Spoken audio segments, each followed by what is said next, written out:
എല്ലാവർക്കും എൻ്റെ വിനീതമായ നമസ്കാരം.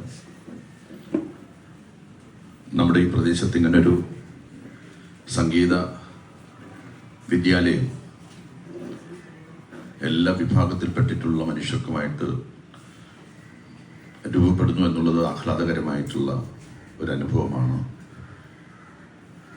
സംഗീതത്തിൻ്റെ മഹത്വത്തെക്കുറിച്ച് ഇവിടെ ഏതാനും വാക്കുകൾ കൊണ്ട് സൂചിപ്പിക്കുകയുണ്ടായി.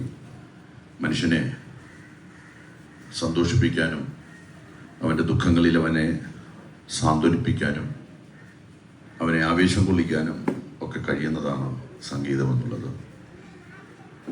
ഞാൻ കേട്ടിട്ടുണ്ട്, വലിയ നരഭോജിയെപ്പോലെ പ്രവർത്തിച്ചിരുന്നതായിട്ടുള്ള ആഫ്രിക്കയിലെ അക്കാലത്തെ ഭരണാധികാരി ഇദി അമീൻ, അദ്ദേഹം പോലും ആഫ്രിക്കൻ സംഗീതം, അത് വളരെ വന്യമായിട്ടുള്ള സംഗീതമാണ്.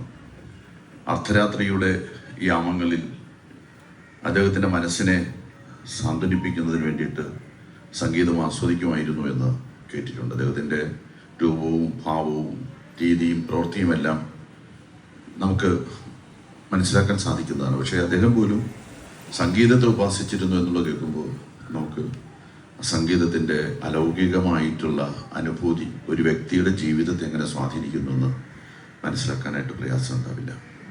നമ്മുടെ ഈ പ്രദേശത്തൊരു കുറവ് യഥാർത്ഥത്തിലൊരു സംഗീത വിദ്യാലയത്തിൻ്റെയോ സംഗീത കൂട്ടായ്മയുടെ തന്നെയായിരുന്നു. മറ്റെല്ലാം ഈ പരിസര പ്രദേശങ്ങളിലൊക്കെ ഉണ്ട്. അത് ഇന്നത്തോടുകൂടി ഇവിടെ അവസാനിക്കുകയാണ്.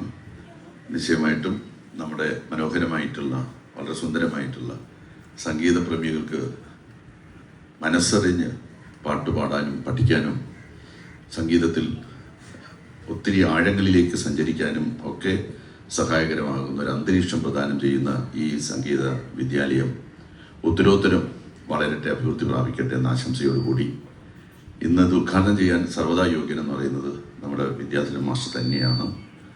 അത് അദ്ദേഹം തന്നെ നിർവഹിക്കട്ടെ. ഞാനും അദ്ദേഹത്തോടൊപ്പം ആ ചടങ്ങിൽ കൂടെ ചേർന്നു കൊള്ളാമെന്ന് പറഞ്ഞുകൊണ്ട് വിളക്ക് കൊടുത്താനായിട്ട് ഞാൻ മാഷെ ക്ഷണിക്കുകയാണ്.